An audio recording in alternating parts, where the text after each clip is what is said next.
You are listening to the IAMKP podcast.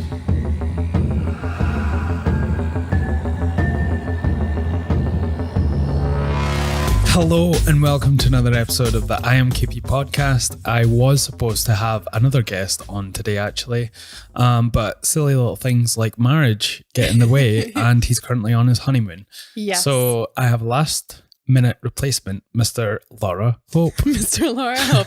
Only your third choice actually, so I'm honored to have made the cut. Yeah.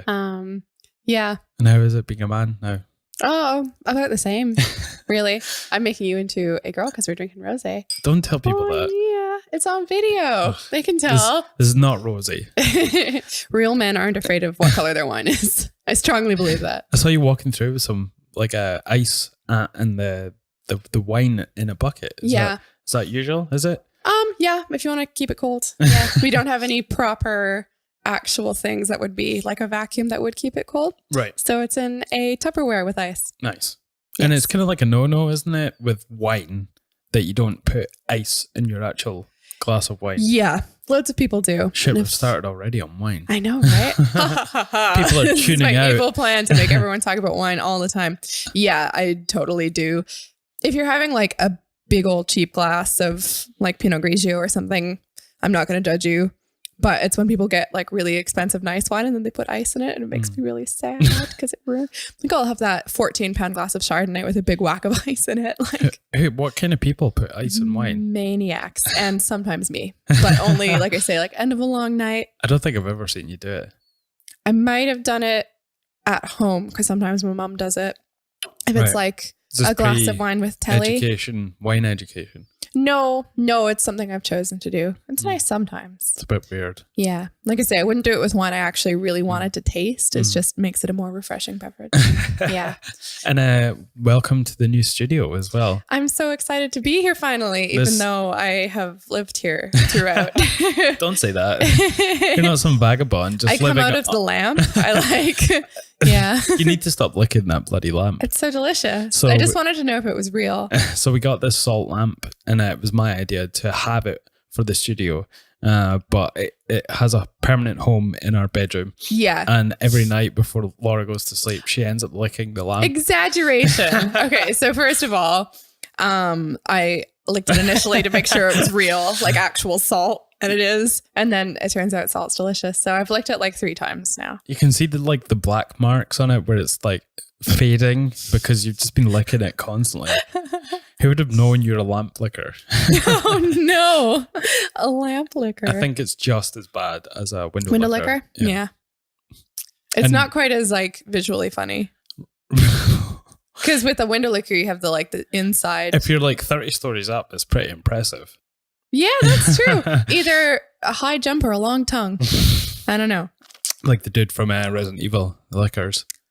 Which ones are those? Oh my Are they God. in the movies? I forgot you're a bit movie retarded. I've seen all the movies. I just haven't played Well, the game. all of them in all general. of the Resident Evil movies. I thought you meant like movies in general. No. I've seen them all. I've seen a number of them. It's like I completed the internet I today. finished the internet. What's next? Now I'm trying to finish wine. All of the wines. Yes. No. Yeah, it's sort of perpetual, that isn't it? Because you'll never get to taste Exactly. even like a margin. They of keep all making new ones, and then a lot of them are going to probably remain unaffordable as well. good. Yeah. Because it'll stop you bringing them home. Yes, it's true. Yeah.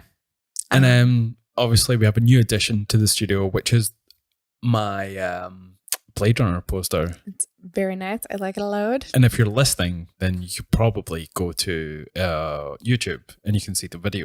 And it's a rather sexy poster. It is rather sexy, and not And just because it has Ryan Gosling on it. And it has like Ryan Gosling looking sexily over his shoulder Yes. at something. Sexily, broodingly. Yeah. At David Wallace. I'm just impressed. David Wallace? David Wallace. That's the guy from The Office. Yeah.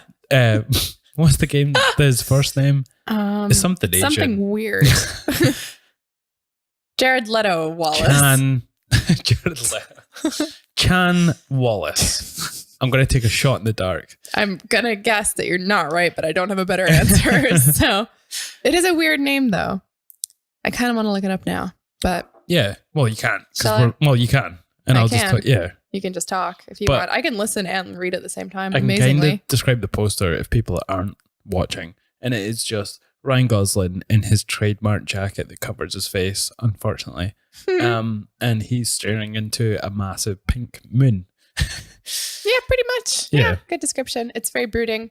It's sort of noir yet modern. Yeah. Kind of exactly like Blade Runner Yeah. when you think about it. Well, we did rewatch it recently. We did. We began to rewatch it. We need to complete Neander. So it's wow. Neander. Greek. I'm going to say. Yeah, because my favorite thing in the planet is Neanderthals. Oh, And yeah. Yes. I wonder, Interesting. or is it like how would it be spelled? N-I. N-I. Okay. Yeah.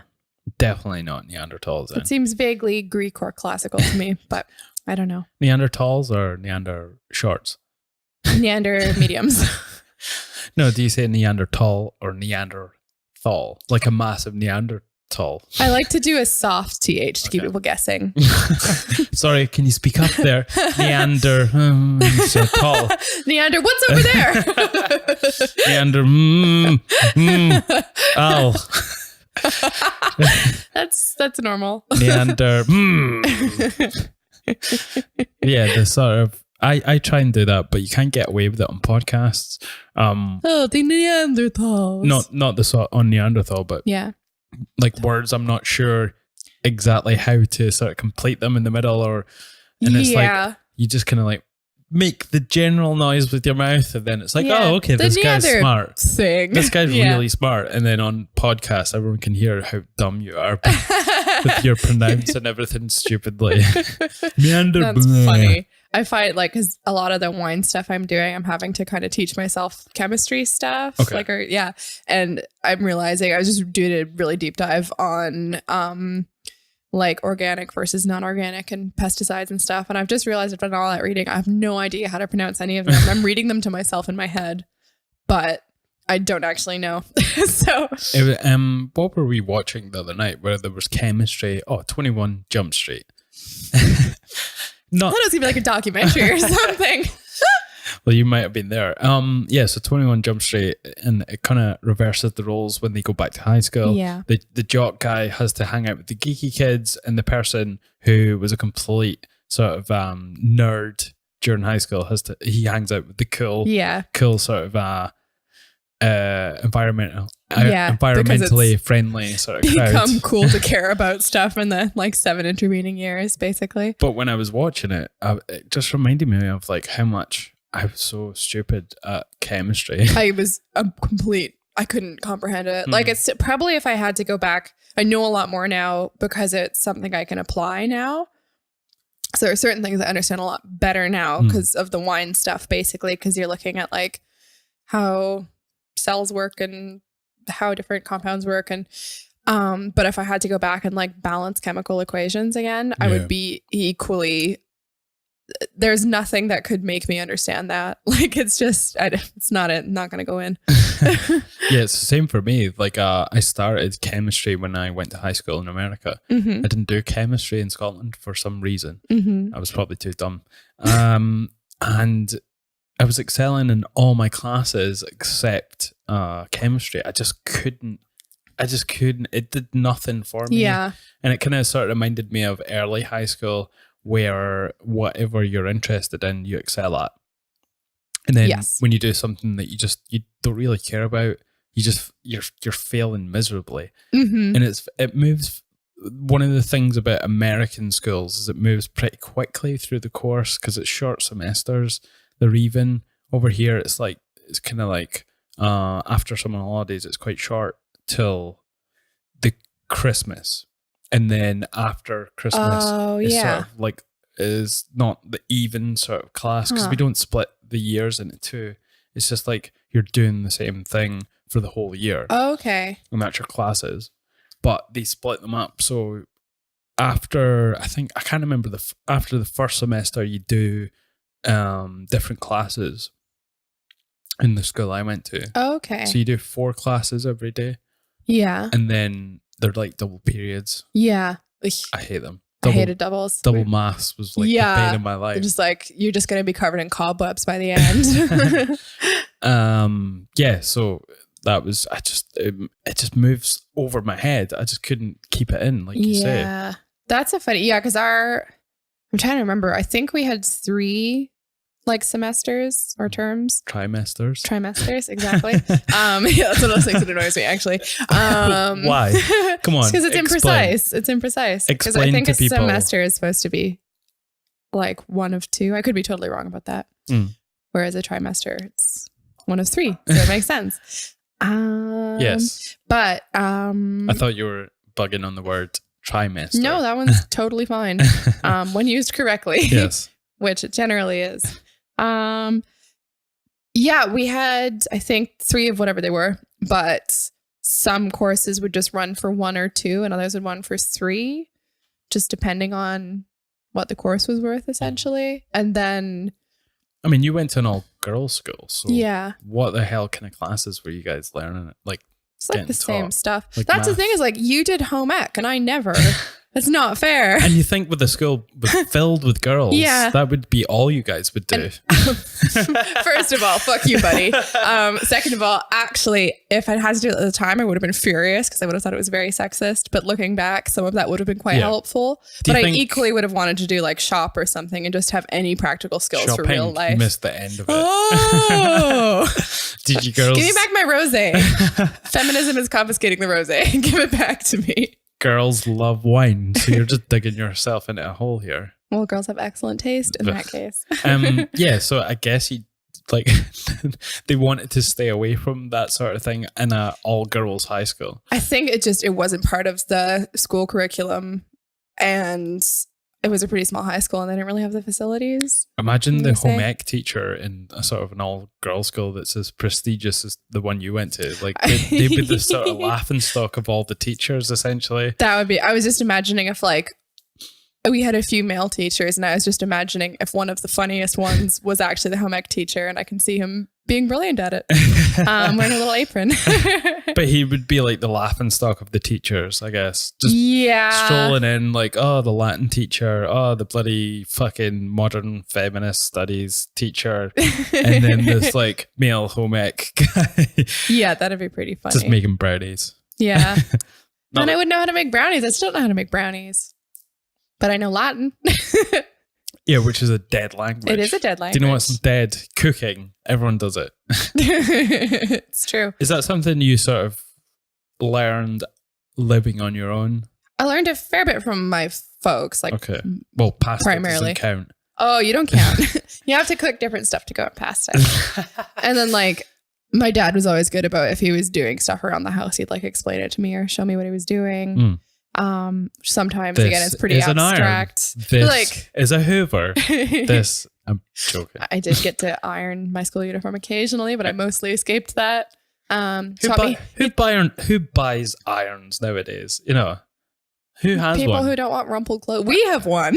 Yeah, I've never seen you use it. So I don't use it when you're here because I think you'll be bored of me doing it. I have, to be fair, used it once in like 4 years, but It's just silly. Yeah. Like I get it if you're maybe have a job where you have to wear a suit and yeah, because you have don't a wear like shirt. shirts with buttons on them, so you don't really need to iron anything. Like there's nothing you own that you would need to iron, and there's stuff I own that I would need to iron, but I just don't wear it that often, so I don't have to iron it. I'm a t-shirt guy. Yeah, you are. Yeah.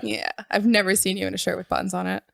I think I wore Oh, like the short sleeve ones, Yeah. which are quite nice and look good on you. short sleeve. But I've never seen you wearing anything more formal than that, Yeah. except for Halloween.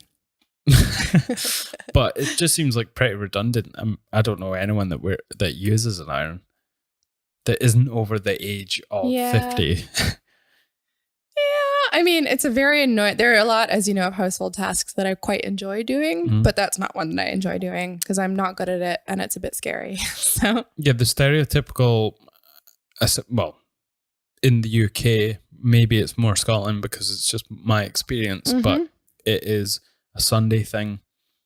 oh, And interesting. your mum would usually do it on a Sunday. Lots of washing, start ironing, and then watch maybe the EastEnders omnibus. And that That's was like sweet. the That was allocated. the reward. That was for, the allocated time for doing your ironing. And if you didn't do it in that time, you got a backhand. Goodness gracious. From You're the, really aiming to get like from fire the bombs system, this not a personally. man. Yeah. Not a man. Good. Yeah. I'm sure no one would have stood for it. Metaphorically. But yeah, the courses we did at school, I think were pretty normal, basically. What was your favorite? If you say Latin, I'll shoot you. No, Latin was actually one I struggled with because mostly things either were. Oh, no way. Well, it was like You either can't talk to anybody because they're all dead. but things either were stuff I was interested in and came really easily to me, or stuff I wasn't interested in and basically couldn't learn. And Latin was one of the only things that I wanted to be able to be good at, but I wasn't super good at. It was like middle. Right. Whereas pretty much everything else was like either wildly easy or impossible. So Latin niggled me. Do they have like the full form of the language, or is it something that's been modernized? There are, because there's like church Latin, Right. But it's different. It's pronounced differently. They're probably saying gibberish when they're like doing ceremonies. They're speaking in like, I tongues. don't even know. They're inhaling the stuff like I the don't even know fumes. Latin. Yeah, it's All I know is Jesus. But yeah, Latin never went out of use, really. So I don't know really how they know how they're Aladdin? pronouncing things. Aladdin never went out of use. Aladdin went out of Aladdin use. never went out of use. Sorry, my hearing unfortunately. is impaired. It's 'cause Even though I'm you wearing got those things headphones. on your ears. Yeah. Yes. Yeah, so they aren't missing any bits of Latin as far as I know. But they don't know how it was pronounced, maybe? I mean, they can't know for sure, but they could know, again, because it has been spoken continuously. And also Contiguously. you're contiguous. You're the contiguous United States. Because they have, anytime you have something where you have verse, where the words have to interact with each other in a certain way. So like you could learn a lot about how English is pronounced by having English poetry, because it has to do certain things for it to work in terms of like rhythm and rhyming and stuff like that. So you could infer things based on that. But say if you were to do an English class and you were a native English speaker, Yeah. it's kind of a bit weird to then extrapolate how language works. Oh yeah, from totally. poems. But if you were like a linguist, then it would tell you things about how certain words were like emphasized or pronounced, because you'd know about, say, what rhythms they wanted to create or like effects they intended, basically. So, like, did you learn from poems, or was that just? Yeah, we did some poems and we did some historical stuff. Latin but yeah, poems. Yeah. Like a lot of the stuff that survives, like the sort of plays and stuff, is written basically in a poetic form.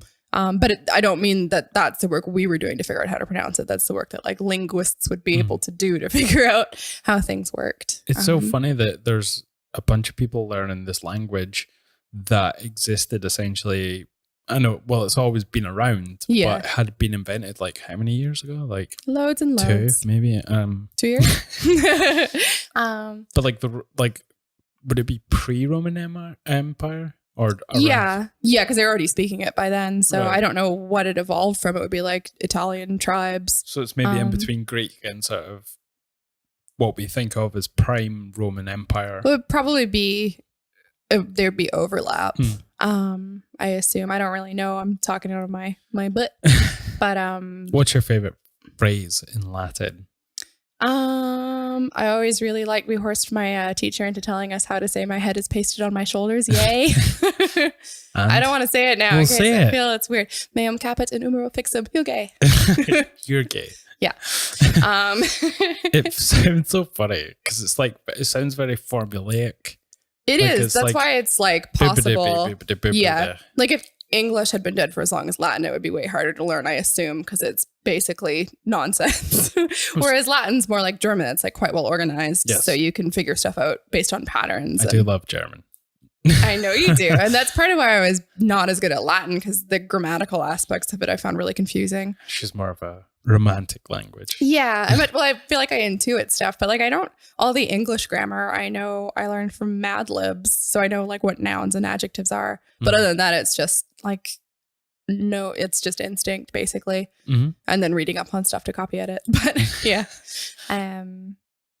Yeah, but like parts of speech and stuff, I don't know the names for all of them or anything in English. Right. It's funny. Like, so what is the main use for it now? I mean, it's ceremony, I guess. I guess so. Well, I mean, just for reading old stuff in first, like, you know how you like ask questions about how certain things went down in history and stuff. You can read what the guys said, which is quite handy without someone translating it for you. Because of course, people always have agendas, or there are certain things that you can't like bridge the gap of people always having to make decisions when they're translating. So you can read things firsthand accounts in the words of the people who experience them. So you want to read what Julius Caesar said, you can read what Julius Caesar said. Arse. Yes, he is an arse. And for me personally, I found it very handy just for understanding words in, say, the sciences that I don't actually know the meaning of, but you can infer the meaning of from the root words. Yeah. Or like... Yeah, because you always pick up things from, say, someone's saying a Latin name for a plant or an animal, and you always like pick up on it because you know I can figure out what it is. Yeah. And then it's been useful for like up until pretty recently, a lot of the learned scholar stuff is still written in Latin. So again, you can read like bits and pieces basically as it was intended to be read. It's not good for microwave instructions. It is not good for microwave instructions unless there's a word that's unfamiliar and then you can... V. I don't have a V. I don't have a V on this bloody microwave. Oh, I really want a microwave with Roman numerals on it. That'd be really funny. And what noise would it make? Veritas. UK. Yeah. But no, and then for like, in answer to your question, from quite a few paragraphs back, my favorite course, once I got to start doing it, was art history in high school. Like I really liked English. I really liked art. That uses a lot of Latin. It does come in handy, even if you're like everything from sort of cultural context, because everything is sort of classicizing up into a certain point, and for reading inscriptions and stuff like that, it's quite handy. I bet you were that annoying girl at the front of the class in art history and was like correcting the teacher on the Latin. Oh, I did not do that because my teacher knew very well what she was doing. But I definitely, by the time I got to art history, I was at the front of the class trying to smash stuff into my brain as fast as I could. You know how when you find something when you're that age where you're like, oh my God, I don't even care if it's not cool to want to know this. I really want to know this. Yeah. And discovering like, oh, I can memorize dates. I never thought I could do that because I thought they were boring, but now there's a purpose. So in they go. To bring it back to sort of people speaking Latin and not knowing the general public really not knowing what it means. It was like the Bible was obviously in Latin for a number of years. Yeah. And it was only priests who could reiterate what these stories were. And it's just fascinating to me that people still believe in this book. I know we're getting to the God stuff. You love the God stuff. That sounds very weird. God stuff. God stuff. Is it sexual? Is it Probably. code for God sex? Yes. Some people would probably say they have sex with Jesus. Anyway, in a metaphorical sense. Yeah. I love Jesus. Yeah. Some of the language around that stuff as well, and like with nuns and stuff, is very sexy. In terms of like, that's definitely what they're talking about. They're like, no, Really? I'm literally married to Jesus. Yeah. Yeah, because you hear people like, and I think it mostly comes from America when you hear people in the South like, I love Jesus, you know. Yeah, and it like, sounds like erotic fervor, and you're like, whoa, I can see your stuff. Not that it matters, but when would you see another man like talking about another man in the South like that? You know? I find that very like, especially a damn Arab. Wait, you're in it's love? gay unless he's imaginary. You're in love with a man that's from supposedly from a place that you despise. Yeah, that's a weird one, isn't it? Yeah. I love my neighbor, Jesus. Yes, all my neighbors are Jesus. Really? Yep. Jesus. Do you live? Oh yeah, Toronto. It's all Jesus. Not a lot of hate. I have a stuffed pink dolphin named Jesus at home. That is just racist. I didn't name him. Who named him? My friend's older brother. Oh, okay. Yes. Why? I don't know. Mm-hmm. I got him. I was young. I don't remember. Dr. Jesus. Yes. I thought you should have called them. That's quite clever. Yes. Yeah. I know. Because I said it. Dr. Jesus. That's getting rather Jewish-y. Or Jewish. Germany. Jewish. Ish. It's just Yid-ish. What would you say in place of Jewish? Just Jewish. Yeah, that's a weird one, isn't it? That's one of those ones where it sounds weird. You don't say someone's Christian-ish. I would. You're probably Christian. Yeah, I'm Christian-ish. I'm ethnically Christian, but not religiously Christian. Dentures in. Christian-ish. Christian-ish. Sounds like we have wooden teeth. Why are you Sean Connery with wooden teeth? I don't know. My dentures are loose. So Yeah, just to bring it back to the Bible stuff, as always. It is just so funny for so many years that people were in front of mass, and it was always just in Latin. Yeah, just gibberish. And then these people were sort of,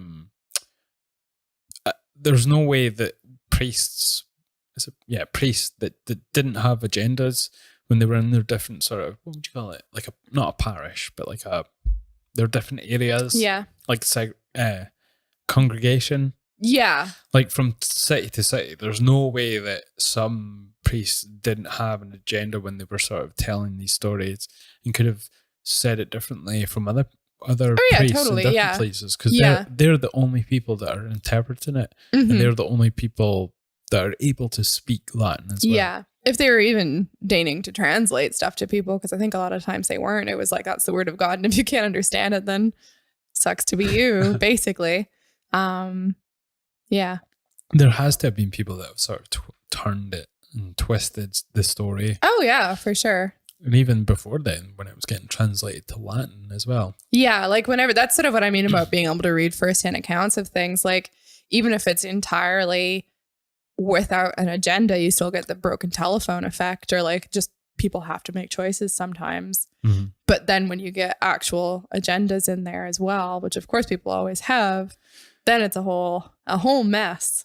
Yeah. We called it Chinese whispers. Do you call that? We do not call it that. And the first time I heard that was in Ireland, and I was like, that's racist. That's because you're also you can call it bloody broken telephone. PC in Canada. Well, it implies that And your Chinese is God. gibberish, which it only is if you're not Chinese. And your god and idol, Mr. Trudeau. Mhm. That wasn't his. He didn't invent broken telephone. Oh, too he young. probably did. Too young. He would probably say he did. He might. He has a tattoo of broken telephone. Yeah, he's got a tramp stamp of a broken telephone on the bottom of his back. That's where they go. So some of the news from this week, actually, one of the big stories in the UK is Jeremey Kyle. Yeah. If you're not from the UK, Jeremey Kyle is essentially Jerry Springer. Yeah. Not as wild, and is probably more real, because Jerry Springer famously it was all stage mostly. Yeah. I wonder how that worked though. So it's like, do you bring on some people that are real? Well, all the people were real, but some people I'm not sure. And then they actually did an opera of it as well. are. Oh yeah, was it not a show? Like a stage show? But it was written as an opera. Oh, okay. Yeah, apparently. Who played Jerry? I don't know.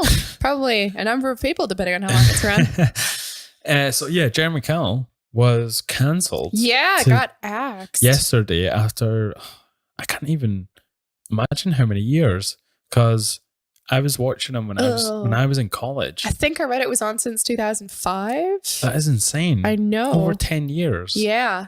I mean, I remember like before I went to college, eating my bowl of whatever, Wheaties.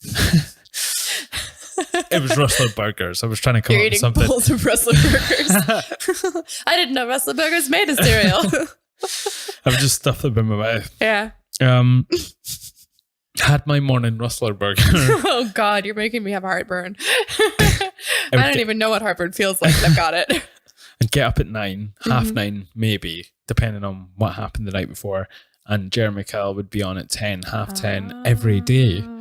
And it was a staple in my life for like, I don't know, like 4 years of college. That's so funny. And I would always watch it, and it was just always mesmerizing. I think it was maybe the same way that people in the whole world looked at Jerry Springer. Yeah. But it was such a strange show, and I was so fucking surprised that it didn't get axed earlier. Yeah, because it's so bizarre. And terrible. It's so exploitative as well. Yeah. Like, it's barefaced total poverty tourism, basically. And that's how people enjoy it. Unusually high amount of Scottish people on that show. Yes. Yeah. High number of Scottish people, low number of teeth. And that's of course, what you want in any program. Exactly. One of the great internet gems is a supercut of people saying "at the end of the day" on Jeremey Kyle. And it's like, they probably added to it now. It's probably 10 minutes now. People just saying "at the end of the day" in different accents. That one is like that at the end of that phrase at the end of the day is sort of throughout a a lot of things. 'Cause Yeah. in MMA, especially when people are getting interviewed after their fights, Mm-hmm. and if they've lost, generally they'll say at the end of the day, Yeah. or it is what it is. It is what it is good. It's a huge Yeah. one, you know. Yeah. I know from And then- watching cycling, those two feature, but also just taking it day by day because it's a long race. Just taking Well, you it day have by to. day, no matter what you're doing. You're Exactly. You don't have another choice. They're going to happen anyway. Anyway, sorry. It's not like when you do MMA, you fight over like 4 days. Yeah. That would be really mean. They should make them race in one day. Like they should just do like a 24-hour Tour de France and see how far they get. And see how far they get. Yeah. That'd be an interesting one. Mhm. I bet they do because they do. And that would cut some out like all the other bullshit. ultra bike things Oh, that I'm are a the guy equivalent of the ultra marathons. It cycles up hills. Oh, I'm a Oh. guy. But if I win this bit, it doesn't mean I win the fucking See, whole I like thing. that about it. I like how special. Like, you like I'm that Lance too. Armstrong. You know, I've only got one ball. That means I can get to the front because I'm aerodynamic. Carrying less weight. Probably. He probably got rid of it. I would not. Because you know how people go to extremes with Yeah. their sports? I'm sort of digressing anyway, but we'll bring it back to Jeremey Kyle. Yes. Mazel Cheers. tov. Mazel. This is L'chaim. what would you call it? It's a fine Austrian rosé. No, it is diluting juice. Ah, diluting what? The fact that I'm not drinking wine. Anyway. Yes, people. So you watched the Marco Pantani documentary. We're the talking English- about Jeremey Kyle. I know, but just talking about people doing extreme things. And he's the guy who got his ears pinned back to be more aerodynamic. But anyway, back to Jeremy Kyle. We'll get back to that. Cool. Yeah, Jeremey Kyle. So the story goes, terrible show. It's been on the But it's fascinating. been on the air since 2005. I'm surprised that there's still a pool of people that they can still pull from that will go on the Yeah. show. Like they obviously know what type of show it is, but still Yeah. they go on for these like, oh, my fucking dog slept with my auntie's hamster, you know, let's get the DNA results. Oh, your dog's human. Oh, that's weird. He's actually your cousin. Yeah, I think that's one thing I was thinking about watching it because it's almost like Because just to sort of Yeah. preface, Laura coming from Canada has never seen Jeremey Kyle before. And then you got introduced to it while you were in the UK or Ireland. actually, I have a bit of a funny story about this. I first saw it when I was in Ireland because when you went to the college health service at my university, which was the only place I could get healthcare in Ireland because they hadn't quite figured out how to get students doctors. So if I needed to get a sick note or if I had the horrible black lung or whatever, you go to the doctor. But of course, a lot of people are going there for sexual health reasons, it being a college and it being not having to go to your family doctor. Mhm. And it's So- always a bit strange in Ireland because they kind of look down on you for doing anything towards your sexual yeah, health. totally. Yeah. Yeah. You're there's- sexually active. Yeah, like don't do that anymore. Yeah. My 3 Hail Marys. my German flatmate in first year, they were giving out condoms during Freshers Week and she freaked out because she thought they were illegal. But anyway, they used to show, and I think this was, as you say, them being sort of not encouraging of people to come in to deal with their sexual health. They used to show in the waiting room the Jeremey Kyle show just on repeat. So it'd be like you go in because you're like, you need to get a pregnancy test or you're like worried you have an STD and you're just seeing shows about people whose lives have been ruined because they're in the same situation that you might be in. That is a ploy by the university or Yeah. the clinic to be like, if you go down the path you're going down with sexuality, Yep. you could have less teeth than this guy Yep, exactly. and be on the show. That's what I always thought. It was like, there, but for the grace of God, go you. But when it started out, it felt like he was passionate about it, Yeah. even though it was still a terrible show. But he had some like chutzpah. He was Yeah. a spunky young presenter, whatever.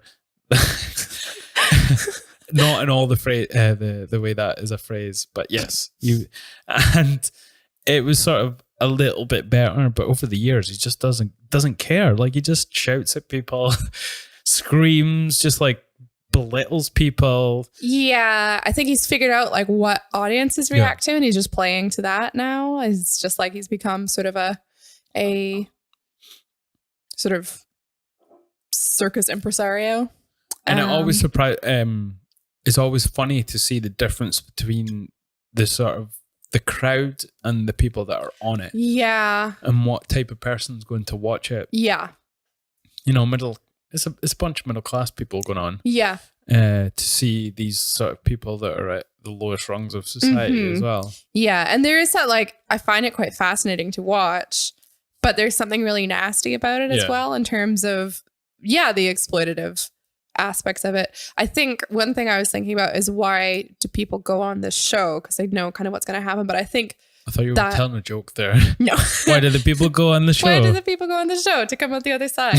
Kind of exactly that. If you want something like access to a DNA test, that's probably the only way they're going to be able to afford it. Yeah, but the whole... I mean, this leads into what has happened on the show, actually, but the whole sort of... the lie detector test. Well, that's stupid. There's no, like, I just can't. But there's no actual... They say it's like 96%, you know, on the ball with it. Yeah, which I don't even know. But I don't think that's true. Even even if it was, they still don't know when it's working and when it's not working. Yeah. So there's going to be people that get caught up in that, and it's in something that is as big as someone telling the truth or being or saying that they're lying. Yeah. And then it's to do with the relationships. You know, it's huge. If you get caught up in that 4%, this is something that's going to affect your life forever. Absolutely. Yeah. And I think, like, I don't think they generally take them that seriously in court or anything anymore. I think it was pretty debunked. Yeah, I don't think, like, I'm not sure why. I think it was maybe the margin was just so like 4% doesn't sound a lot, but it's huge when it comes to the truth. You know? Yeah, exactly. And it's like, when you already have, if you're trying to take a baseline, somebody's already nervous, like, how do you do that? So, and just in terms of, like, it being a reasonable doubt thing, you can't prove that those results are accurate. No. But so to get to the end of the story, this guy who was on Jeremey Kyle, he had taken a lie detector test, and it was his wife or he was engaged actually. It was him that wanted to go on the show and prove that he hadn't cheated on her or something like that. The results came back that he had. Show ends, and then 4 days, I think it was 4 days. 4 days later, this guy kills himself. His fiance didn't want anything to do with him. And it's just kind of like, so they cancelled the show. Yeah, which, like, not that I think it is sort of crazy it was still on television in terms of how exploitative it is, but it seems like if you look at the rest of the guy's life, it was obviously a pretty big mess. And the show was part of that, but it wasn't the whole story. Like, he'd been in and out of prison, and he was facing, I think, some quite big fines for theft and stuff like that. Supposedly they screen you before you go on the show, like doctors. I don't know how in depth it is, but his wife said that he was, like, acting like he was all fine, but clearly he wasn't. Yeah. Because another former, I almost said contestant, guest. It kind of feels like it that. It does, yeah. Like, you win your future. Had come forward saying that aftercare was, like, bullshit. Like, they got 2 phone calls and that was it. I think it was, the guy's name's Tim or something with the bloody aftercare. Steve's the bouncer. Steve's the security guy. Yeah. I like Steve. He's reassuring. He's a reassuring presence. Yeah, but it totally seems like... It should be your bouncer that's the reassuring presence. I know, right? It should be your half-wit presenter that's the reassuring part but no, I feel like Steve's reliable. I don't really trust Jeremy anymore. He's erratic. It feels like there are things going on at the network where they are looking for an excuse to get rid of it. Well, I think it's ITV that produces the show, and they just immediately were like, no, this is stopped. I think, and they said they released a statement saying this was a good time to end the show. Yeah. And that was it, really, you know. Yeah. And they're, like, supposedly investigating it, but they've already axed it. And the guy who's been appointed to investigate it is notoriously a guy who axes programs. The person who just kind of took over at ITV notoriously doesn't like the show. Yeah. So it's sort of like, It has been a bit of a black eye on the sort of ITV for a while. yeah, because it is honestly crazy. It's on the air still. As entertaining as it is, it's like quite horrible. Yeah. Yeah, but it feels like they were just like, they saw a good opportunity to get rid of him. I saw, who's that lady? Is it Katie something? Remember the lady that was always going around like talking about how she doesn't like children who are named after places, and her kids were like named after like places. Who is that? She's just like, I don't like Paris. And then Kate Hopkins? No. I don't know who that is, but that sounds hilarious. Yeah, she's a complete notorious idiot, but she was posting like stats about Love Island. Supposedly 2 people had killed themselves, suspected suicide from the show. Yeah, because I heard of at least one, and I barely know what Love Island is. And they'd continued the show. Yeah. Like nothing on, and then one death, she said unrelated to the show, and they've just axed it completely, you know. Yeah, I don't know. She says it's outrage culture, but she's an idiot though. I think, she does sound like an idiot. But at the same time, I don't think it was anything to do with the outrage culture with this one. I think it was just ITV genuinely were looking for an excuse to axe it. Yeah, I think they're kind of copying outrage culture in terms of, I think bodies have used that excuse recently before to do stuff they wanted to do anyway. But they're mimicking that reflex of like, something bad happened, we have to get rid of this, but it's not about something to do with like social justice or whatever. Yeah, no. And there wasn't like people calling to end it as far as I know either. They should get their own show, another show where Alan Partridge presents it. That'd be hilarious. That everybody would kill themselves after that. They would have a 100% Probably mortality Alan rate. Yeah. And the crowd. Yeah. Aha! We have the DNA results. Aha! It's a boy. Oh my God. I think they should have like an upside down one where a series of maniacs comes on every show and just tells Jeremey Kyle what he should do with his life now. I think that would be great. They should, I don't know. That would be pretty funny actually. I think it'd be cool. My favorite parts of the show was always when a guest retaliated against Jeremey. There's like clips on the internet of it. And it's just there was one where he gave the cards, you know how he's always got the cards, you know. I don't know if it was DNA if it was a lie detector test, but the guy like threw it at Jeremey Kyle and it hit him square in the nose. It's hilarious. That's funny. That's funny. But one of the annoying things about Jeremey Kyle is, apart from all the obvious things, is his attitude towards guests who are like aggressive to him. And he knows he has the bouncers there. He knows he has all this TV production company and all this like stuff. And he like is almost like trying to like goad them into like starting on him. Oh, totally. Yeah. Yeah. He's really manipulative. Yeah, he totally is. But, and he's really punching down most of the time as well. Yeah, like, exactly. Yeah. That's what's the terrible thing about it, is because he's punching down. I don't like that term. But yes, he is punching down. And it's his like the combination of that and then his like righteous indignation when people act like the way he wants them to act is just, it's pretty gross. Yes. But yeah, I think they found a good opportunity to get rid of him and they wanted to anyway. Yeah. Basically, I don't think anybody at the network gives two whatever is about, you know, the guests on the show or anything. He's tried to do a couple of documentary series as well, and they just sort of fail on its arse because he's trying to use the same attitude he has on the show, but he doesn't have any bouncers. He's like an incredibly repellent Louis Theroux.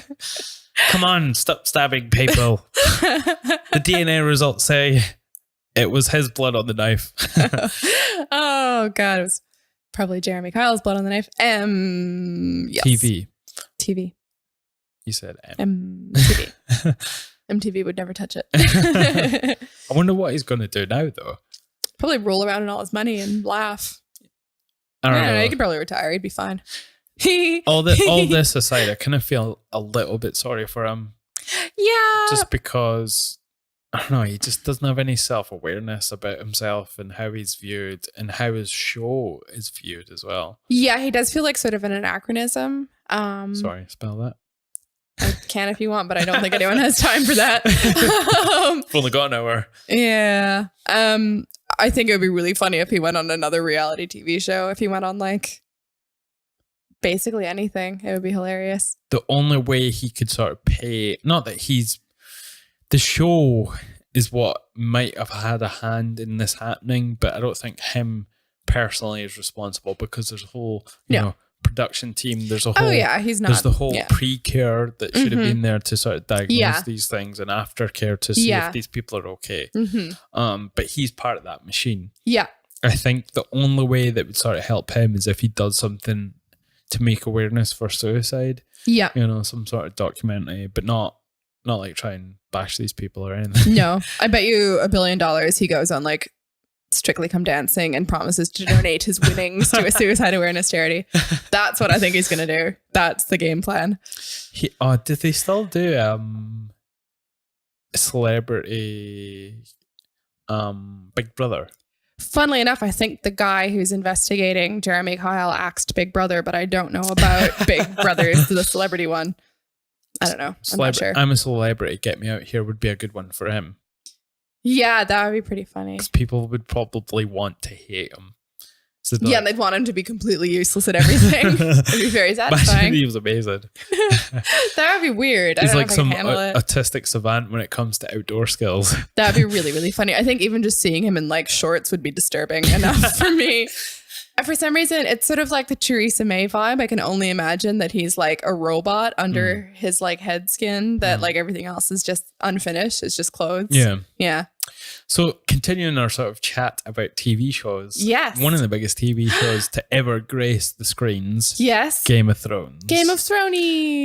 We had the fifth episode on Sunday or Monday. I was kind of wanting to get this in the last episode because I have like a bee in my bonnet, obviously. No way. But yeah, no one was cooperating with you. No, I'm trying to goad people into saying something about it, and they're just like, I like Game of Thrones. Dragons, That's it. Yeah. But yeah, I'm glad that you're on here because I think we can sort of dissect it slightly. I like what you do with your eyebrows when you say dissect. It's very sexual, yeah. I'll dissect you. That's really creepy. With a butcher's knife. Definitely gonna be hearing a transcript of this read in court soon. Yeah, this is me like with my eyebrows getting interviewed. Yes. Anyway, Game of Thrones. So if you want to explain to the whole of the internet why it sucks. Oh my God, no, because you feel more strongly that it sucks than I do. I think, yes. Do you know what? Okay, I'm very critical of this season. I thought the first 2 episodes were amazing. The third one was like a bit, okay. But the battle of Winterfell was just unbelievable until the end for me. Yeah. And then it was the end. And it was like, what? It was nothing to do with Arya. Like, I thought it was badass that she had her, like, they had her kill the Night King. Like, it was just, and she like, her jumping up behind the Night King while he's, like, looking at Bran, and Bran's like, Glake it, look back.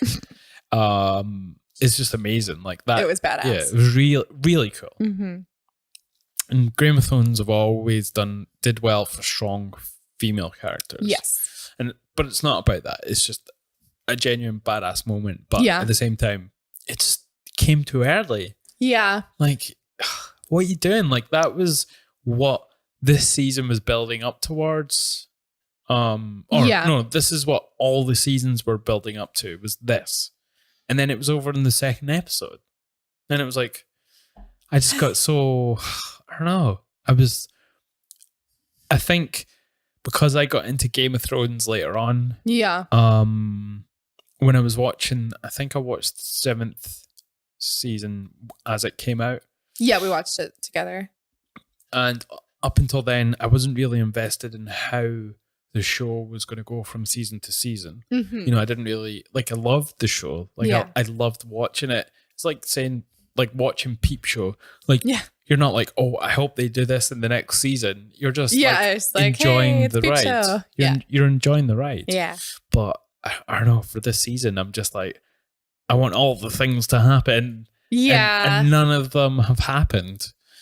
I think because I got burned by the Matrix Revolutions as like a child. I've always kept a little bit of myself back from getting that invested in final chapters of things. Because I was just, you have all these questions you want answered and you think you're going to find out. And then it's like this whole weird tangent. And I remember being super disappointed by that. And then I mean, you're still holding out hope, even with just one fucking episode left. You're like, maybe it'll be fine. Like, maybe they know what they're doing. Bran's going to do the Night King. Yeah, I have a few ideas about things I think could still make it cool. But it does feel, I will say, I think they've made the season too short. And I think they do not have enough episodes. They do not have enough episodes. And the episodes they have, this is going to sound daft, but they're too episodic. Like, it's like, because I was saying this to you the other day, but when they've done that in the past, it's been really successful. It's like these standalone movies within a season. So like the Battle of the Bastards. But that's not every episode. You can't do that every episode. No. So every single episode in this season has been like, this is the episode. Like, we're doing this now. And it's not making the most of the format that they have, I don't think. I think they're relying on, they're trying to reverse engineer past successes by doing that. And it's not coming across well. And what makes Game of Thrones great is all the in-between stuff. Yeah. And none of that is happening. Because like you say, it's just become episodic. Yeah. It's like, oh, we're here now. This guy's there. Yeah. They've definitely shot, I mean, spoiler alert, sorry. Yeah. No, the internet is so ruthless with spoilers for Game of Thrones. It's always like on Monday, you know everything that happened in the episode. No, it's fair enough. I've got this technique, and I call it the Bran technique, actually. And I came to it while I was trying to avoid spoilers for Endgame. And basically, you do, when you're scrolling down, you just like stare past the title and look like Bran for a minute, and then just scroll so you can't see what it says. And then you're just like, okay. Nice. I like the Bran technique. I found that easier with Avengers because there was usually a big purple dude and they really stand out. So every time you see a big purple dude, just go like, Big purple nurple. What is that in North American terms? Same thing. What is it? No, I've not heard. It's not a British thing. Oh, it's like a twist. A nipple twist? Yeah. But anywhere. No, just. Oh, is it your nipple? Yeah. Oh, okay. Yeah. You call it a purple nipple? Yeah. So I didn't invent it. Don't look at me like that. The guy with no nipples did. Yeah, probably. And hands. Lots of hands. Yeah. No, it's not my fault. Where was I with this brand? The Bran technique. Yeah, the brand. But spoilers. Before that, yeah, spoilers. But I was a step back. I don't know yet. Oh yeah, I was reiterating what you were saying. Good. They've shot. That's what she always says to me before she beats me. Oh, this is the domestic violence episode, I guess. It has to come sooner or later. Sorry for the motorbike. I usually say that, and then people are like, I don't hear anything. Yeah, I usually can't hear. I compress the shit out of my podcast. Except for like maybe the one time that Leah got in. I've never heard any of the stuff you're referring to. Or Seagull. Yeah. Seagull got in? Probably. Yeah, so where was I going again? You were going to say something that reiterated what I was saying, and it involves spoilers, and I'm super excited. And that's why you remember, because you love it when I confirm what you're saying. Bet. Or anybody confirms what you're saying. Especially you, because I like you. You get so excited when the TV says what you're saying beforehand. They copied me. Just tell me. What are you going to say? Come on. I'm not going to tell you now. Okay, fine. Okay. Endgame, it was a really good movie. Mm-hmm. It was okay. Okay. I will keep going. So to reiterate what you're saying, they've definitely shot themselves in the foot by having 6 episodes and making them sort of like an hour and a half long or an hour long, because they're forced to make them sort of episodic. Yeah. Because for some reason, it doesn't equate to having the in-between stuff. Yeah, it's weird. It just means, we'll have extra epicness. Yeah. Because the writing was always great. Yeah, I don't know why it seems to just, be lacking continuity. And I don't know why more people are not fucking annoyed about Bran, you useless little dick. I think so- they're so busy being annoyed about everything else that they've just skipped Bran because he has the charisma. Do you know of a why he gherkin. said I'm leaving now? It's because he saw the finale of the episode. Yeah. He's And he was like, oh, peace. fuck this. Yeah. I'm out. He actually doesn't know what's going on. Yeah, so far, if they don't give him a point in the last episode, he's been entirely pointless. My gripe has been his whole arc and storyline has been completely pointless. Don't give me this whole, he's like the memory of man and all this stuff, and it doesn't hold That up. one annoys me because it's like they said that in the show. You're just repeating what they said.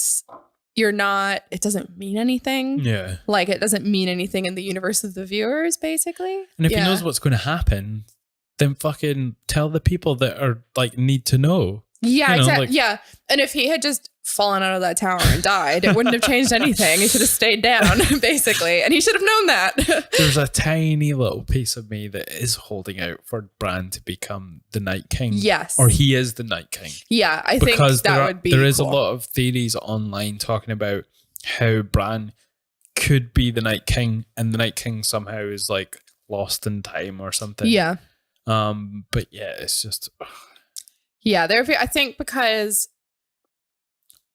I'm still holding on optimism because they've done such a good job in the other seasons and they've been doing better and better, that there is a reason why they've done what they've done. So that's why I'm staying optimistic. well, do you know what's making me not optimistic? What? Is all the videos of the cast members talking about the latest season before it came out, and they're just like saying, there was one with Kit. What's his Kit last name? Harington. He was asked, and this is completely out of context when they make these videos. Yeah. So you don't know the subject they're talking about, the greater subject. You know, the way they're presenting them, talking about it Yeah, is usually, that's a good point.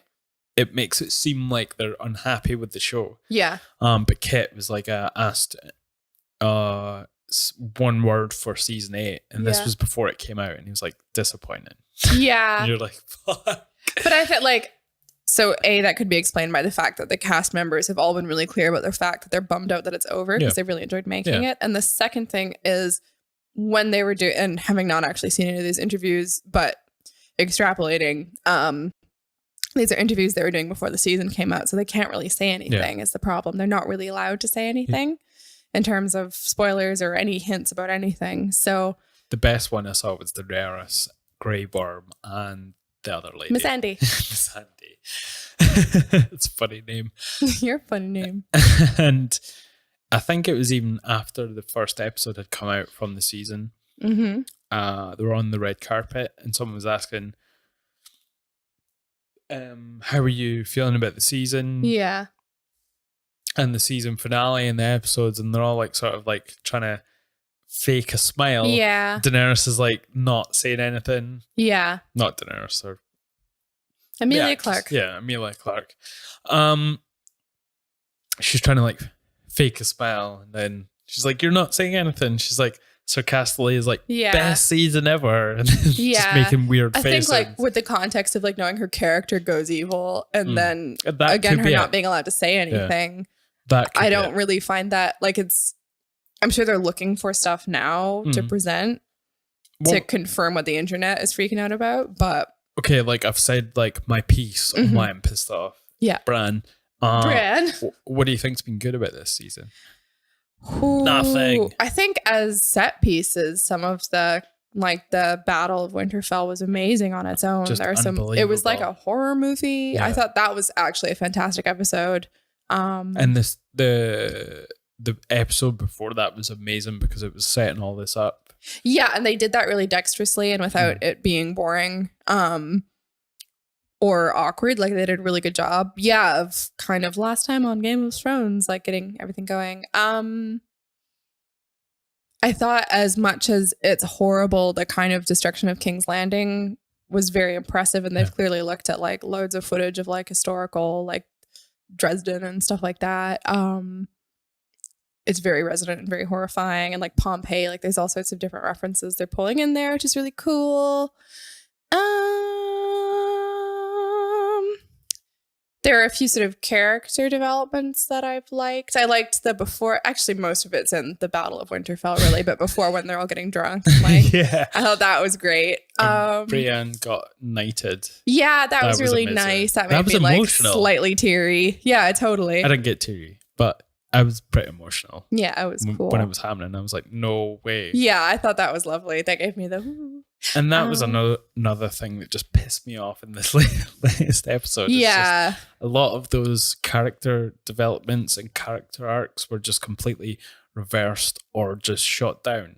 And it just was frustrating because we wanted to see more from these people that we've been on a 7-season, 8-season journey with. Yeah.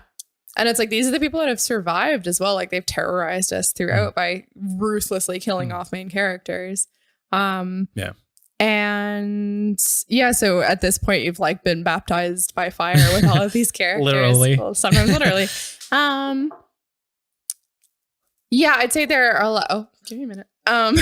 There have been a lot of good parts, but they haven't woven well together into a whole at this point. And I hope, optimistically, as the official voice of optimism for this podcast, I hope that somehow in the last episode, they will be able to encapsulate all of these separate parts into something cool and interesting. My frustration lies because there are examples of tying together cinematic universes. Avengers Endgame. Yeah. You know, that was, regardless of what you think of it, how you rank it in the Avengers movies, I still think Infinity War is slightly better. Just as a sort of a set piece, you know, and the sort of the space side of it was just unbelievable in the battle with Thanos, but this movie just was the end movie and it tied all these pieces just brilliantly together. Yeah. You know, even if there are sort of holes in the story or whatever, it is still fucking good. I think so too. The only thing I'm mad about is Natasha. They just left her on that planet and she didn't get a funeral. She was dead. She was dead. She didn't get a funeral. Supposed to do, like, bring fucking her on a boat all the way from the other side of the universe. No, but Captain America was doing his zipping around, putting stuff back after. To be like, oh, I've got her body. Well, she didn't get a funeral. It was sad. She gave her body for the universe. She did. That is a funeral in itself. It's your funeral in yourself. She could have gotten a funeral. Cheers. Cheers. No, I'm just looking for stuff to gripe about. Yeah. No, it was great. I mean, I'm not sure. I definitely think Infinity War was slightly better as a whole. Yeah, it's an amazing movie. I really like it. It's really good. But one of the most amazing things for me in Endgame is when Captain America wields Meow Meow. That is wonderful. It's very cool. Like, I've been watching so many videos of people like losing their shit in the movie theater. Yeah. They shouldn't be filming in the movie theater. No, it's not even. Don't do it, kids. I hope it's in the middle of them trying to pirate copies and there's just like people randomly freaking out. Do you remember when that lady told you to shush? Yeah, before the movie started, and I wasn't even being that much of a dick. You were very loud. No. Yeah, you had your North American voice. You were like, meow, meow. Well, we were talking over the ads. Yes. And they weren't even trailers. They were just ads for random shite. She must have seen it before. Yeah, because she knew exactly when it was starting. That there was no trailers for other movies. Yeah, exactly. And she was like, waiting for as soon trailers. as soon as bloody it came up, I still thought it was a trailer. Yeah, me too. And I was like, is Jeremy Renner in another movie? Yeah. And it was like, it was before it started, really. Yeah. It was like, there was a shot of grass and that was she was it. like, And, and I was like, Jesus. And at first I was like being Canadian. I was like, oh my God, I've been a terrible person. And I was like, no, she's a maniac. Like, calm down, lady. Because I was very animated for the movie because I was losing my shit when Captain America lifted the little nod from the previous Avengers when he moves Meow Meow a little bit. Yeah. And then Thor's like, oh. Yeah. And then he lifts it because now he's like, where are they? You know, he's went through all this shit. And then he's like smashing people with it. Yeah, it was so cool. So I was like in my seat, like shaking and like screaming at the screen. But the guy next to me was worse than we were. I think we pissed that couple off because they were just like, they walked off like, oh, it was amazing, but I'm pissed off, and then got up and left. I don't like that. Doesn't make any sense because it was completely within the bounds of normal behavior in a movie you're excited to see. if you're a fan of Avengers and you're not fucking losing your shit when, when someone lifts or when Tony Stark fucking goes off into space by himself. And I earnestly think like most movie behavior is more annoying than we were being, I think. There's always people on phones, and like the guy next to me was freaking out. Yeah.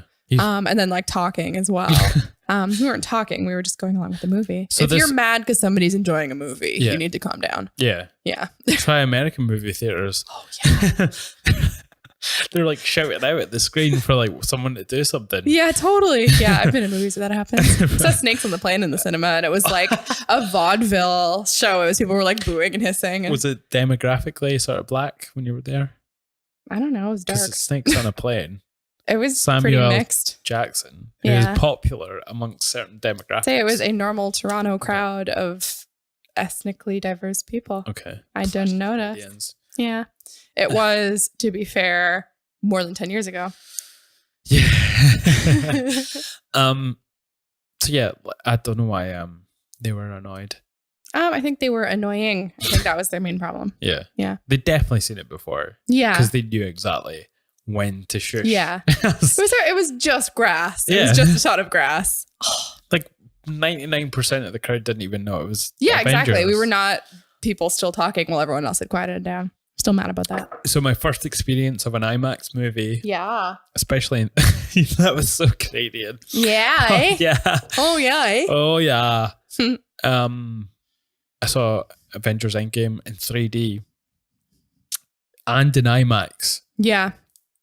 I mean, we had a few drinks before we went. Mm-hmm. I was a little bit tipsy. Oh. Because I hadn't eaten for ages because we were waiting on our friend to appear. Yes. Who didn't appear. And then you ate a hot dog and a burger.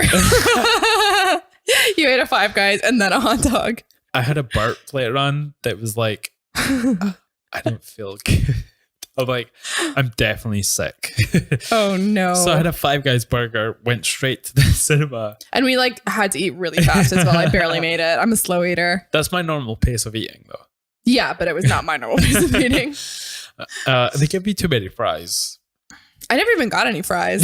I wolfed them down. Yeah. So IMAX turns out it's fucking awesome.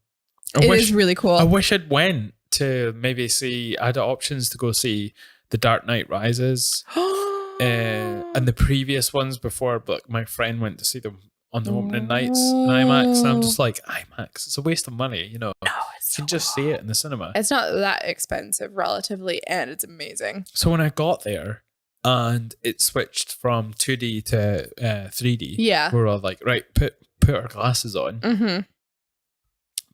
Put my glasses on. The intro of the 3D-ness came up on the fucking screen, and I'm a little bit tipsy. My eyes were like, I'm not adjusting to this. Just like fully like I feel like there's a wasp in my head and I'm trying to focus on it, you know, and it's so bad. And I'm like, am I that tipsy that I'm having a hard time focusing on the 3D aspect of this? I'm like, I can't watch this whole movie.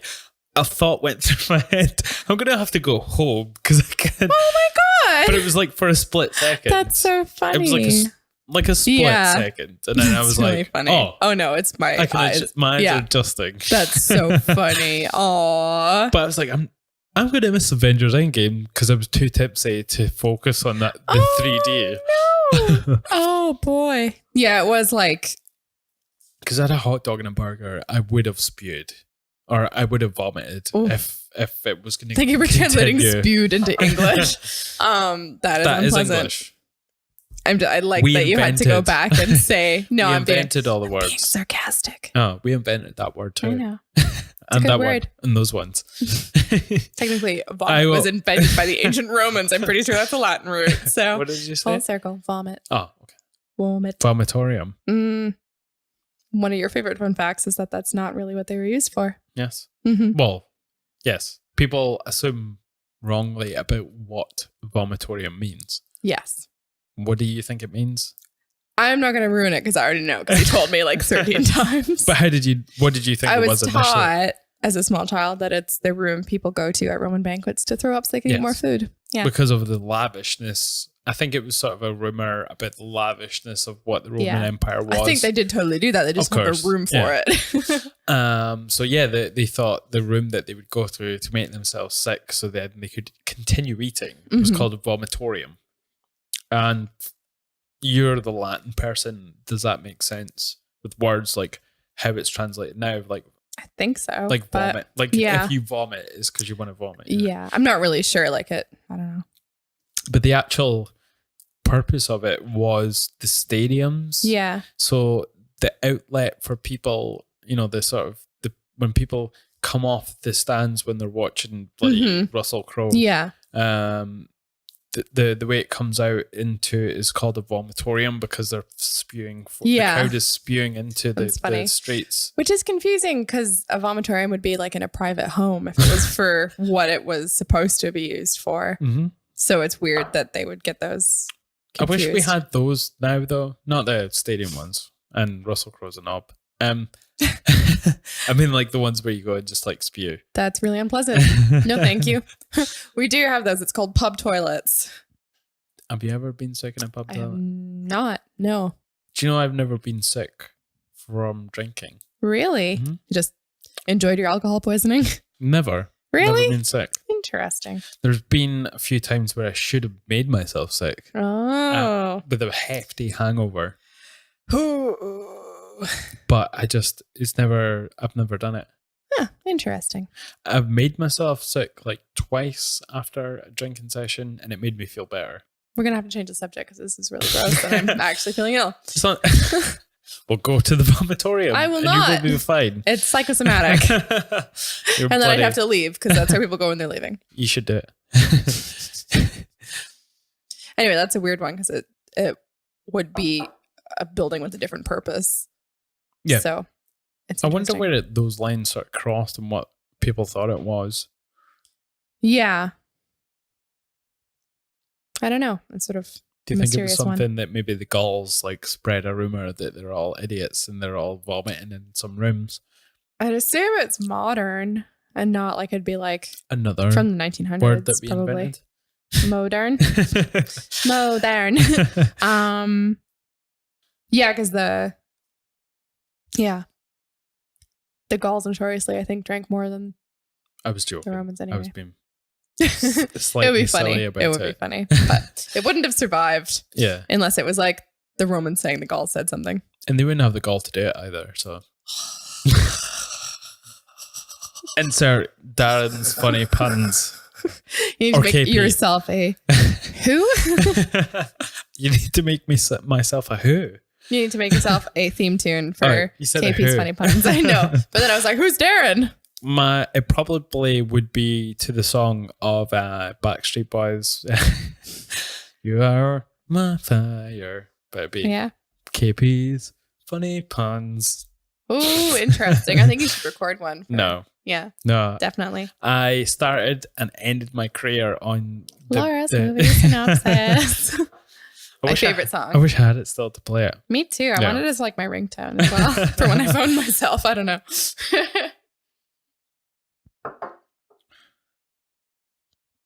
Our rosé matches our beautiful salt lamp.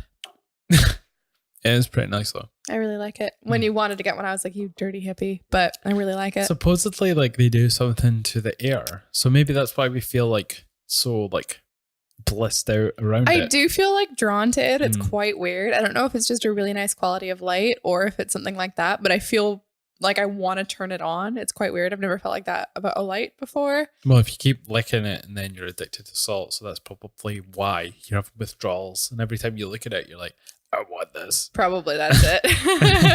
It tastes really good. No. Coffee. Anything else to add? Ooh. Anything in the news that you would like to talk about?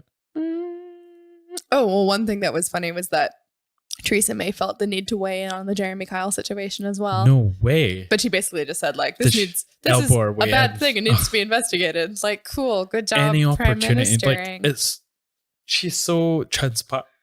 transparent. You can see the cogs working in her head. Yeah, that's true. It's just Although equally, it could be that someone asked her in an interview and she was like, I don't fucking know. I'm trying to save my career / the country from the horrible trash I've made out of it. There's no way that idiot watches Jeremey Kyle.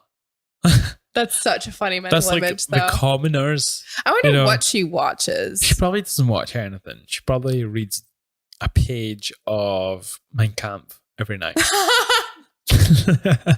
I'm guessing it's all like I'm Danielle joking. Steele. I don't think everyone who has a different opinion from me is a Nazi. No, you're not one of those people. A Nazi? I'm trying to imagine though. Like for some reason I find myself thinking about like what is she doing at any given moment? Just because like who has messed up that bad? My thought is she reads a book, something stupid, maybe writes in her diary, goes to the bathroom. Dear diary, today I ruined the country. I ruined the country that little XOXO. bit more. Gossip Girl. See you tomorrow for more country ruining. I think she goes to the bathroom after she read something, her diary. Takes off her wig, takes her teeth, and it is Boris Johnson, and then he goes back into his bed and sleeps a good sleep. That's really funny. He just like recomposes his mask to be taller when it's her. Takes them out of her legs, you know. Yeah. She's notoriously long legs. Oh yeah. She's like a bloody frog. She's like one of those cranes or something stalking across fields of wheat. But like seriously though, like who has screwed up that bad who's not in prison or like waiting for them to find the bodies? Like who has just there's no big secret that's gonna come out. Like she's still in her job. She's just completely put her foot through it. Like it's obvious. We've spoken about this before. It is obvious that it is a case of no one else wants the job at this moment because of Brexit. Yeah, like no one's willing to take that on their shoulders. She's just the one who didn't get out of the room fast enough. So she's just essentially the scapegoat for everyone in politics at this moment. And like, what if she's a me and she's an optimist that the last episode is going to be good? What is her last episode? Like, what is she hoping she'll get out of all of this? I'll buy her memoir. That's for sure. I guess she's just like running on fumes now. But I think when she started, she thought she would be the MP that delivered some grandiose version of Brexit. Yeah. Because she wasn't voted in, you know, by the general public. No, not initially. And then we didn't know what else to do, I guess. So she must have thought that, you know, the political parties thought she was awesome or whatever. Yeah, they that she was the woman for the job. She was the woman for the job, you know. Yeah. Especially being like the second female prime minister, I think. I might be talking at my arse. I think you're right. Yeah. Thatcher and her. And I think she probably, I've said this before as well, but she doesn't have the same backbone as Thatcher. No, like regardless of her politics being completely repellent, at least I think in some ways, like I don't like Thatcher, obviously, but no, because you have a heart and a brain. But and courage. I think, and when she came into office, like comparisons were made to Thatcher because she's literally any woman in power, and we should have better examples at this point, and we do in other countries, just not in Britain. And she's taken, I think, what's seen as Thatcher's like firmness and dedication and applied it in a really kind of autistic way to just one really literal interpretation of Brexit. Yeah. Yes. But I also think she has a really impossible task because she doesn't want Brexit either. She doesn't want it. The people, she's never going to reach a deal that everyone's going to agree with. Like we've talked about this before, because some people still don't want it and other people want this insane Nigel Farage version of it. Like what compromise could you make between those two poles? It's impossible. Talking about idiots, did you see Tommy Robson getting hit in the face with a milkshake? No, amazing. That's so funny. Yeah, so it happened to him twice. Because he's on like this sort of nationwide tour. Yeah. The first time someone hit him in the face with a milkshake. The videos were all shown all over the internet, and it was, I mean, I don't advocate violence towards anyone. No. But regardless of their political views. Yeah. But that's pretty funny. No one's going to get that hurt by a milkshake. It was soothing to watch this happen. And then there was another video released. So he was somewhere else, and then he was with a couple of guys, and he was speaking to a bunch of guys that I assume demographically are Middle Eastern or quite possibly could be Muslims themselves. And you can just see this one guy like cocking his arm up while sort of makeshift and nodding to Tommy. He's like, and then you see the milkshake going over his head. Amazing. And all these bearded like Tommy bouncers jumping all over him. Oh, Yeah. hope he's all right. Yeah. That's funny. Totally worth it as long as he's all right. Oh, that's funny. That's sort of like an extreme version of freedom of speech isn't the freedom from the consequences of your speech. I think that's a sort of like, I don't know. I used to sort of think that was something that was true. You know, the whole freedom from consequences, but I'm not sure. What do you mean? Like sort of having repercussions, physical violence against people who just have a different opinion from. Oh yeah, not like, I don't mean physical violence. Yeah. In general, just like people are allowed to say stuff back to you. But we can't ostracize people from. No, exactly. No. Yeah. No, like deplatforming somebody and stuff is not. I was just mind farting there. I wasn't like trying to challenge you or anything. Okay, I'm yeah. Just, like, I just saying, thought that was pretty. Because for myself, I've just been like, I used to think that it's the obvious one to come to if you're sort of like you're a nice person and an actual thinker or whatever. But at the same time, it's like, how far do the consequences go? You know? Yeah, because it's like when I think sort of some of what you're talking about, like unless you're getting into like violence and stuff, and obviously anything that is illegal is supersede. Like it's not, it's illegal no matter what. Yeah. But if they're not doing anything illegal, oh no, no, I mean like if you react with violence to something someone said, that's not what I mean by a consequence. Like that's not okay. In the same way that you have every right to exercise your freedoms as long as they don't infringe on anyone else's freedoms. Like, but it's like the platforming. Like that's and that that's something? What I was away to say is that once it like something like deplatforming is because it's before the speech has happened, so that doesn't really work. Totally, yeah. And once it's like government mandated consequences, that doesn't work either. That's not freedom of speech anymore. Yeah. But like socially, if people think you're being a dick, they can tell you you're being a dick is what I mean, basically. Yeah. Yeah. But should they dox you? No, I don't think so. Because again, that's infringing on your rights civil then. liberties. Yeah. Not that we have any. Yeah. Like however you want to say it. But yeah, I don't think when you're doing something that's nefarious in response, I don't think that's good. Yeah. How did we get onto him? I don't know. I want to bring up something else. Royal baby. I know that you super love the Royals. Of like, course. When you came here, like all you said to me was super up the Royals. The only reason you came to Scotland or no, the UK is because you want to meet the Royals first I time. just want to marry them all of them. You know what? I'm happy to say I still don't know that baby's name or what gender it is. No idea. Haven't the slightest. Me too. Yeah.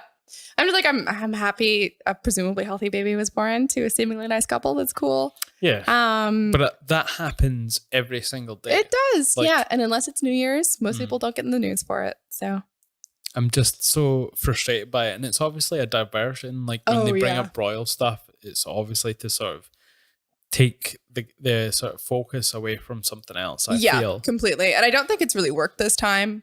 I mean, it helps that I'm ignoring it, but like everything is way too much in shambles. And they're like, I think the people who are really into the royals aren't as into them because they're too modern and they don't actually seem to care enough about being royals. Like they're just pretty relatively not normal people because like she's an actor and the whole thing, but they're not like, ooh. It's just a sort of weird thing. It's like very chimp-like that we all have to sort of, as a society, we have to push these sort of like leaders, what we think of as leaders. Yeah, and just like find the fanciest people and like I'm not against anybody, you know, in general. But when you're born into something like this, and it's not because I come from a different class or whatever, it's not sort of me being sour or salty, as the kids are saying, but it is something that we put on and project people, you know, unnecessarily. Like you should have maybe you should be in these positions if you've earned it, you know? Yeah, exactly. Like capitalism gets you somewhat of the way with that, you know? Yeah. But these are people that are just born into these things. It's really random. Serves absolutely no function. Mm-hmm. Like being a royal, like that word's like disgusting. Like it's very weird. It's like, it's why amazing are you, we're still doing it. Why are you over anyone else a royal? Yeah. What makes you royal? You're probably slightly more inbred than I am. Yeah, exactly. Slightly more That's all it likely means. to have like hemophilia. That's all being a royal means is you're slightly more inbred than I am. Probably. Maybe. Depending where you're from. But there's nothing else to it. Yeah. No, it is ridiculous that we still have. Yeah, there's some people that are born better than other people. Like you're not genetically royal. No. Like it's very weird. Evolution doesn't push out like royals. That's not what it is. You're not born with crowns on their heads right from the womb? Well, you might be, but your hair crown. Oh, sorry. Yeah. But it's not. No, it's crazy. So then why do we force these, like, I don't know. I guess it was taken initially, like these positions of power were taken, and then down the line it becomes something that the public revere. Yeah, and it's weird, like that there are some countries who have got rid of it, sometimes quite violently, but mostly they seem to be doing fine. You know, there are royalists who have that same weird look in their eye when southern like people from Louisiana are talking about Jesus. You know, it's like, oh, the royals. You know, you can't do anything to them because they're so lovely. They're so important. They're so lovely. I think it is a human reflex as well, because you get people talking about like actors and pop stars and stuff in the same way. It's just like we have this weird need to select a group of people and revere them regardless of anything else. But it's weird that that's enshrined in the government. Yeah, like that we do that formally. That's very strange, and it feels. But what really for you weird. what does the meaning of a royal do for you? Sorry, I'm like the only thing I can say about it that's positive. It's like there's a sense of continuity and like a tie to the historical past, and that's the only thing I can think of. But there's lots of physical places that do that. There's lots of artwork. Yeah, that does that. I'm not saying that's what I think. I'm just saying that's the one thing I can think of that's not totally illogical. Trying to vibe against that. Okay, yeah. Like it doesn't. To me, it's nothing. Like, yeah, there's the philanthropic side of it as well, but we could presumably get just rich people to do that. Hopefully. Yeah. I was reading an article actually by the Independent, and they were essentially, I think it was the Independent, it might have been the Guardian, but they were essentially saying that when you meet a royalist or someone who generally approves of the royals, they're when you whittle them down, it comes down to, oh, they do so much for tourism. Yeah. Which I don't believe so either.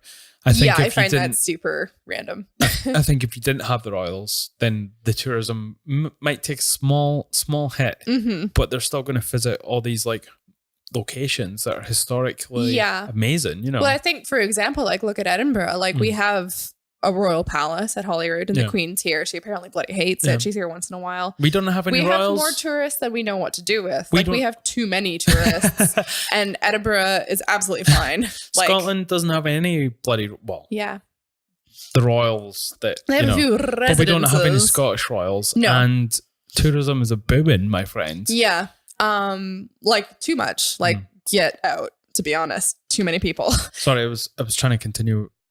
About the Guardian or Independent article, and they were saying that the story about how we think the royals are really good for tourism is actually nonsense. Like the numbers weren't actually adding up to that statement. So you know, I believe that. Yeah, it's like, why do we push them up on a pedestal? It's just like, I think a lot of it, when I'm thinking of demographically, the kind of people who. And again, this is the context of like, I don't wish them ill. I don't want anybody to storm the Winter Palace and blah, blah. No. But there like, I've been on Facebook groups that are like anti-royalist to a point where they would want some harm to come of them. And which is as bad, really, because they're not special in that direction either. They're just people. No, they're people. And I don't believe that any harm should come to them, you know? No. But I feel like a lot of, like, especially with the younger royals, a lot of the people who would say, oh yeah, I really like them, I think they're great, or people who kind of are envious of the lifestyle, but it's like a weird, it's like people who watch Gossip Girl. It's like, ooh, the clothes, like that kind of thing. It's like escapist almost, which is quite insidious because it's like it should show like the disparity of qualities of life in the UK, but actually it is a form of escapism. And I mean, I find that like it wouldn't be the same stuff, but there's stuff that I watch because it's like luxurious and nice and it makes me feel better. Okay.